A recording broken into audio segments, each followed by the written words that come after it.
नमस्कार, news room live देख रहे हैं आप और मैं हूं आपके साथ सोनाली सिंह। और बुलेटिन की शुरुआत इस वक्त की बड़ी खबर के साथ जो कि छपरा से आ रही है। छपरा में शराब की एक बड़ी खेप बरामद की गई है। ट्रैक्टर में तहखाना बनाकर शराब की तस्करी की जा रही थी। मशरक में पुलिस ने गुप्त सूचना के आधार पर यह कार्रवाई की। ट्रैक्टर के ट्रॉली में गुप्त तहखाना बनाया गया था, जहां 314 लीटर शराब 1748 पीस टेट्रा पैक में रखी गई थी। पुलिस ने ट्रैक्टर चालक को भी गिरफ्तार कर लिया है। गिरफ्त में आया चालक गोपालगंज के जमसरी गांव का रहने वाला जयप्रकाश चौधरी बताया जा रहा है। पूछताछ में जयप्रकाश ने बताया कि शराब की खेप गोपालगंज से मशरक की राजपट्टी में डिलीवरी करनी थी।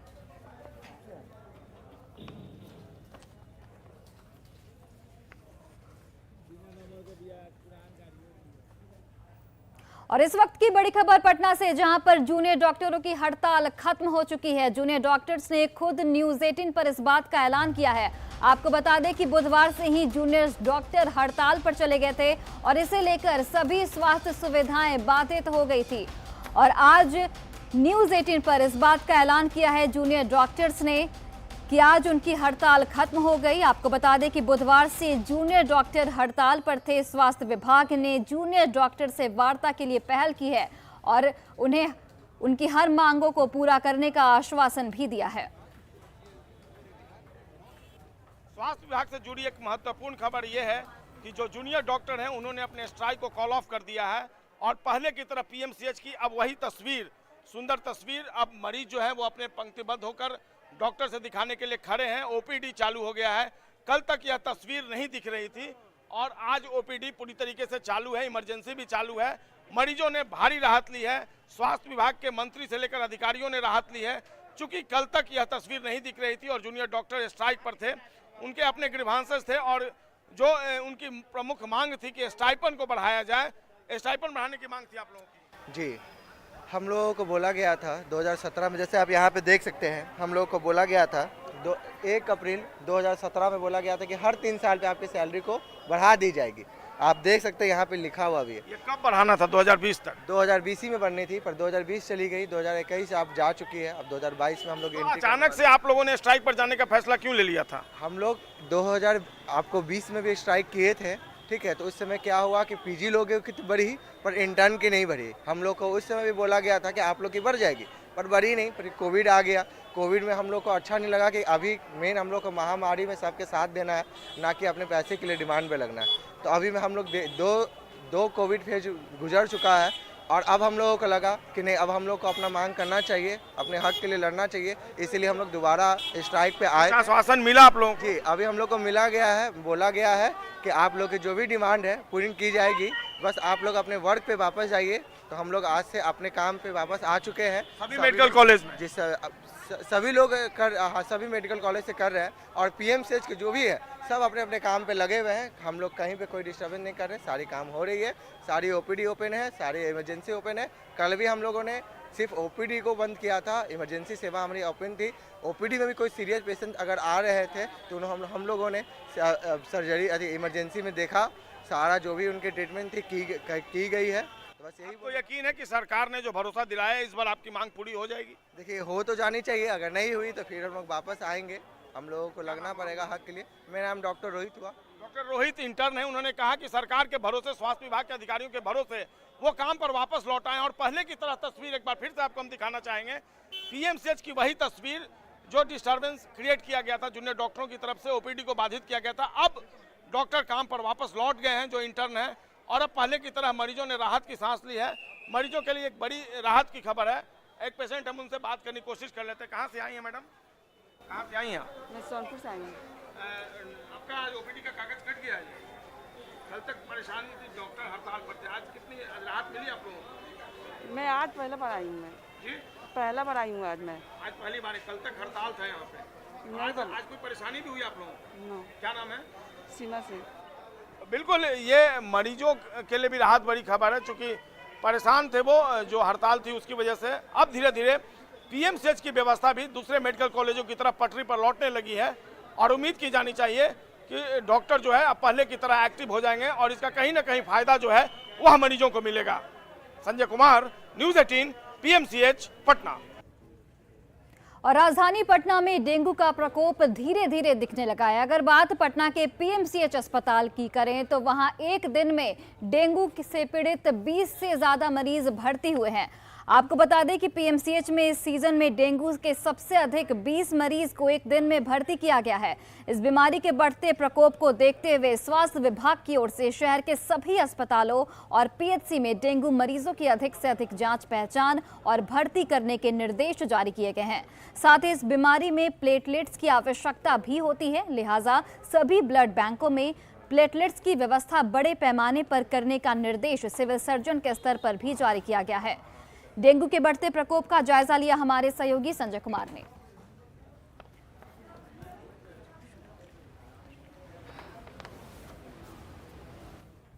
राजधानी पटना में डेंगू का प्रकोप धीरे धीरे बढ़ता ही जा रहा है। पिछले 24 घंटे की अगर बात कर लें तो सूबे के सबसे बड़े अस्पताल पीएमसीएच में डेंगू के तकरीबन 20 मरीज भर्ती कराए गए हैं और इस सीजन में यह सबसे ज़्यादा है। इसके पहले पीएमसीएच में सबसे ज़्यादा 12 मरीज भर्ती कराए गए थे। हालांकि जो 20 मरीज भर्ती कराए गए हैं इसमें पटना जिले के केवल 7 ही मरीज हैं और इसके अलावा नालंदा, नवादा, भोजपुर जैसे जिलों के 13 मरीज हैं। डेंगू के बढ़ते प्रकोप को देखते हुए स्वास्थ्य विभाग ने अलर्ट जारी कर दिया है और राजधानी पटना के सभी सरकारी मेडिकल कॉलेज, अस्पताल और पीएचसी में डेंगू के मरीजों की अधिक से अधिक जाँच पर जोर दिया गया है। इस बीमारी में प्लेटलेट्स की आवश्यकता को देखते हुए सिविल सर्जन के स्तर पर भी भारी मात्रा में प्लेटलेट्स की व्यवस्था करने का निर्देश जारी किया गया है। स्वास्थ्य विभाग के अधिकारियों की माने तो इस सीजन में डेंगू का प्रकोप धीरे धीरे लगातार जिस तरीके से बढ़ रहा है उसकी रोकथाम के लिए लगातार समीक्षात्मक बैठक भी की जा रही है और सभी अस्पतालों में साफ सफाई के अलावा बेहतर स्वास्थ्य पर भी जोर दिया जा रहा है। हालांकि पटना के दूसरे सबसे बड़े अस्पताल एनएमसीएच में डेंगू के बढ़ते प्रकोप को देखते वहाँ पर लगातार छिड़काव भी किया जा रहा है और वहाँ पर मच्छरों का प्रकोप काफ़ी अधिक देखा जा रहा है। इसलिए एनएमसीएच के अधीक्षक ने अपने स्तर पर स्वास्थ्य विभाग से वहां पर तमाम तरह के जो व्यवस्था है उसको दुरुस्त करने की भी मांग की है। हालांकि अस्पताल प्रशासन अपनी तरफ से भी लगातार प्रयास कर रहा है। तो डेंगू के इस सीजन में आपको अधिक अलर्ट रहने की ज़रूरत है और ख़ासकर बच्चों पर ध्यान देने की ज़रूरत है क्योंकि डेंगू से पटना में एक शख्स की जान भी जा चुकी है। Sanjay Kumar, news 18 Patna. National board of education नई दिल्ली ने पूर्व मध्य रेलवे के सुपर स्पेशलिटी अस्पताल पटना में डीएनबी की डिग्री को प्रदान करने की मान्यता दे दी है। इसे लेकर डीएनबी भारत सरकार की ओर से अनुमोदित एक मेडिकल योग्यता है जो मेडिकल कॉलेज की ओर से दी जाने वाली मास्टर डिग्री के बराबर है। डीएनबी डिप्लोमा पाठ्यक्रम 2 वर्ष की अवधि होगी। फैमिली मेडिसिन में 2, गायनी में 2 और पीडियाट्रिक में 2 कुल यानी कि 6 डीएनबी डिप्लोमा सीट आवंटित किए गए हैं। पूर्व मध्य रेलवे के मुख्य जनसंपर्क और सूचना अधिकारी राजेश कुमार ने कहा है कि इन पाठ्यक्रमों की वैधता 2025 तक है। पूर्व मध्य रेलवे के पटना केंद्रीय सुपर स्पेशलिटी अस्पताल में डीएनबी पाठ्यक्रम की शुरुआत की गई है। फिलहाल यहाँ पर यह शुरुआत मात्र 6 सीटों से की गई है और नेशनल बोर्ड ऑफ एजुकेशन नई दिल्ली द्वारा पूर्व मध्य रेलवे के केंद्रीय सुपर स्पेशलिटी अस्पताल को यह सुविधा प्रदान की गई है। यह सुविधा मेडिकल योग्यता है जो कि मेडिकल कॉलेजों को दी जाती है और इसका बराबर मास्टर डिग्री के हिसाब से होता है। और फिलहाल रेलवे के पूर्व मध्य रेलवे के सूचना जनसंपर्क अधिकारी का कहना है कि 6 सीटों की यह सुविधा दी गई है और आगे आने वाले समय में इस पाठ्यक्रम की और वैधता बढ़ाई जाएगी। 2025 तक इन पाठ्यक्रमों को बढ़ाया जाएगा और जो सीटें हैं सीटें अधिक आवंटित की जाएंगी। डीएनबी डिग्री प्राप्त करने के बाद छात्रों को एनबीई द्वारा आज आयोजित अंतिम परीक्षा को उत्तीर्ण करना पड़ेगा और फिर वो रेलवे के अस्पतालों में डॉक्टर बन सकते हैं। पूर्व मध्य रेलवे के सीपीआरओ का साफ कहना है कि जिस तरह से रेलवे अस्पतालों में सुविधाएं बढ़ रही हैं तो उन अस्पतालों में डॉक्टरों की भी नियुक्ति होती है और अगर इस तरह के पाठ्यक्रम चलेंगे तो फिर डॉक्टरों की नियुक्ति करने में आसानी होगी और रेलवे अगर इस तरह के पाठ्यक्रमों को चलाएगा और जिसे कि केंद्रीय बोर्ड से मान्यता मिलेगा तो आगे आने वाले दिनों में छात्रों को कई सुविधा भी प्रदान हो सकेगी। न्यूज़ 18 के लिए पटना से धर्मेंद्र कुमार।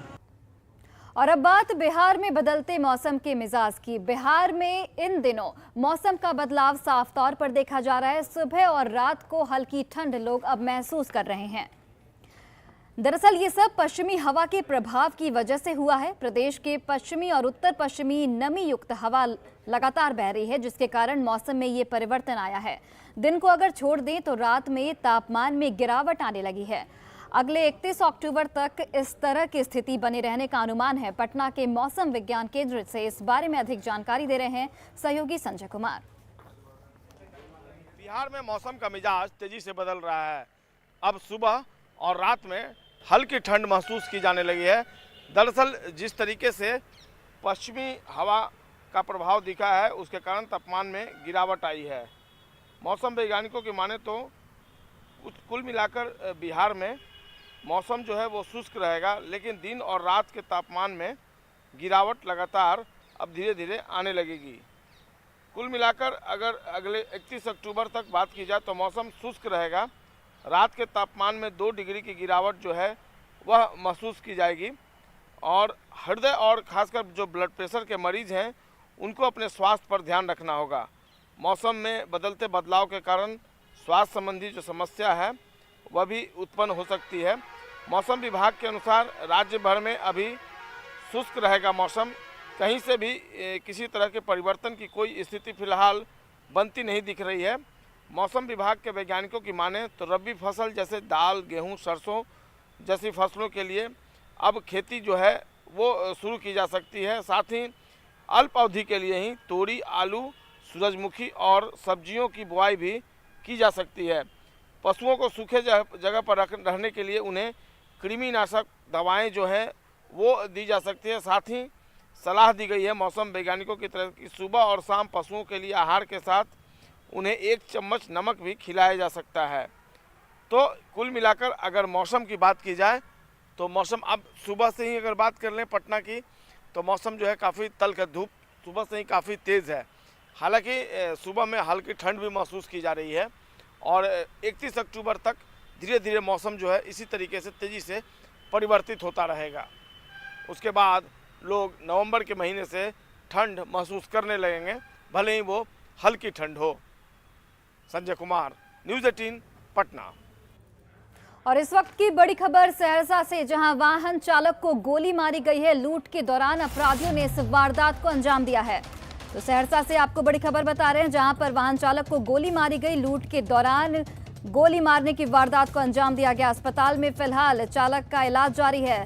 राज केसरी कंस्ट्रक्शन का ये चालक बताया जा रहा है। कहरा कुटी के पास की ये पूरी घटना बताई जा रही है।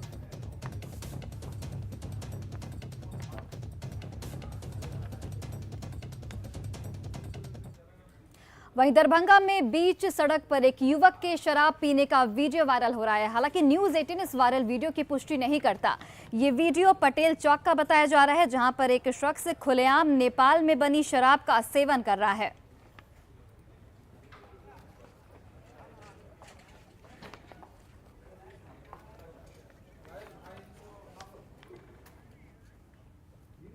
और आरा की सुबह आज बेहद मनहूस रही। यहां मॉर्निंग वॉक के लिए 4 महिलाएं निकली थी, जिन्हें गाड़ी ने कुचल दिया और इन चारों महिलाओं की मौके पर ही मौत हो गई।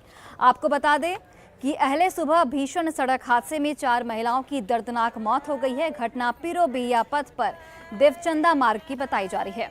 घटना उस वक्त हुई जब सभी महिलाएं सड़क पर मॉर्निंग वॉक के लिए निकली थीं। घटना के बाद हादसे को अंजाम देने वाले गाड़ी का ड्राइवर गाड़ी लेकर फरार हो गया। नाराज लोगों ने बिहिया पिरोपथ को घटनास्थल के पास जाम कर दिया और परिजनों ने लगातार मुआवजे की मांग की है।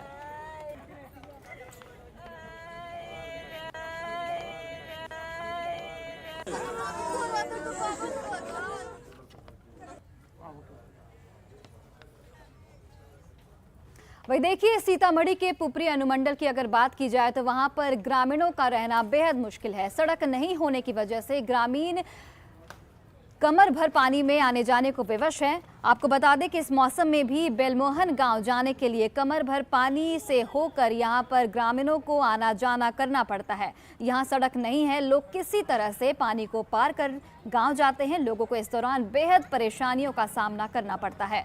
संवाददाता राकेश रंजन की इस रिपोर्ट को देखिए। सीतामढ़ी के पुपरी प्रखंड का बेलमोहल जाने का रास्ता क्या है और उसकी स्थिति क्या है, हम आपको तस्वीर के माध्यम से दिखाने की कोशिश करते हैं कि बेलमोहन गांव के लोग किस तरीके से पानी को हेलकर ये मुख्य सड़क है वहां पर आते हैं। आप तस्वीर देख सकते हैं कितनी परेशानी है और किस तरीके से लोग आ रहे हैं। और जो बाढ़ के दौरान इस मुख्य सड़क का रास्ता जो पूरी तरीके से बाढ़ में बह गया, जिसके बाद लोगों को परेशानियों का सामना करना पड़ता है। और आप तस्वीर देख सकते हैं किस तरीके से लोग परेशानी झेल कर यहाँ पर आ रहे हैं। और पिछले लंबे अरसे से लोगों के साथ यह परेशानी है, महिला हो या पुरुष हो, कोई भी हो, उनको यह परेशानी झेलनी पड़ती है। और लगातार ये अपने जनप्रतिनिधियों से मांग करते रहे हैं कि उनको रास्ता बनवा दिया जाए। जो बेलमोहन जाने का रास्ता है, पुपरी मुख्य सड़क से बेलमोहन जाने के लिए जो रास्ता है वो किस कदर खराब है आप देख सकते हैं। हमारे साथ कुछ लोग हैं जो इस परेशानी को झेल के आ रहे हैं, उनसे बात करते हैं। बताइए सर, किस तरीके से 6 महीना से हम लोग पानी हिल रहे हैं। अच्छा, 6 महीना से अभी तो इतना भर छाती पानी था इसमें। अच्छा, बहुत परेशानी है कि कैसे आना पड़ता, आ रही है, कितना परेशानी होता है? तो सरकार एहि पर ध्यान देते तब ना, कहाँ कोई दे रहा। कोई ध्यान ना। कितना दिन से झेल रही है ये समस्या? ये समस्या तो कितना दिन से है, कई साल से आई के। हाँ, ऐसा ही आती जाती है। हाँ, वो देखते कोई हैं। सुनने उनने वाला नहीं? कुछ नहीं। क्या नाम हुआ आपका? मरनी देवी। तो आपने देखा, ये जो ग्रामीण है उनका कहना है कि पिछले लंबे अरसे से उनको इसी समस्या का सामना करना पड़ता है और उनकी परेशानी को देखने वाला कोई सुनने वाला नहीं है। और हालात ये है कि लोग परेशानी को झेलते झेलते अब थक चुके हैं। राकेश रंजन, न्यूज 18, सीतामढ़ी। और देखिए, आधुनिक युग में दीपों के त्योहार दीपावली का भी स्वरूप बदल गया है। अब इलेक्ट्रॉनिक लाइट्स और चाइनीज लाइटों ने दीपों की जगह ले ली है और इसकी वजह से सबसे ज्यादा परेशान मिट्टी के बर्तन बनाने वाले कुम्हार हो रहे हैं। देखिए संवाददाता मुकेश कुमार की इस रिपोर्ट को। कुम्हार माटी के हम चराग दीपक के जलाते हैं, जो करते हैं नफरत की बातें उन्हें भी हम जीना सिखाते हैं। ये वो जाति है जो मिट्टी के अलग अलग रंगों में उसे गढ़ते हैं, अलग अलग साँचे में गढ़ते हैं और समाज को इनके कार्य से बहुत तरह की सीखें मिलती है। तस्वीरों में देख सकते हैं जो ये लगातार मिट्टी के बर्तन को एक रूप देने में लगे हुए हैं और हम इनसे जानने की कोशिश करते हैं कि कब से ये काम कर रहे हैं। जी बताइए, कब से आप लोग इस काम को कर रहे हैं, कितने वर्षों से? 40 वर्ष से। अच्छा, हाँ। तो कैसे ये पूरा काम होता है? ऐसा यही से ना काम होता है। ये यही हमको पेशा है, यही काम है, दूसरा काम नहीं है। खेती पथारी नहीं है, यही में लागल रहते हैं। इसी से पूरा परिवार? हाँ, यही से पूरा परिवार चलता है। तो आप लोग कब से ये काम करते हैं, क्या करते हैं, पूरी बात बताएं, पूरी कहानी। क्या कहें कि सर पढ़े लिखे हुए हैं और कुछ धंधा नहीं मिला तो ये काम कर रहे हैं। और 12 परिवार के आदमी है, कमाते हैं, खाते हैं, ये काम करते हैं। क्या करें, रोजगार नहीं मिल रहा है पढ़ लिख के, तब अपन चाखे चला रहे हैं। दिया बनाया जा रहा है और इसी से इनका परिवार चलता है और जो लाकर के क्षेत्र में बेचते हैं, गांव समाज में ये इनके द्वारा बेचा जाता है और जिससे जो आमदनी आती है उससे वही इनका भरण पोषण इसी से पूरा होता है। Mukesh Kumar, news 18 network, Samastipur. अब आइए जानते हैं कल के T20 मैच का परिणाम।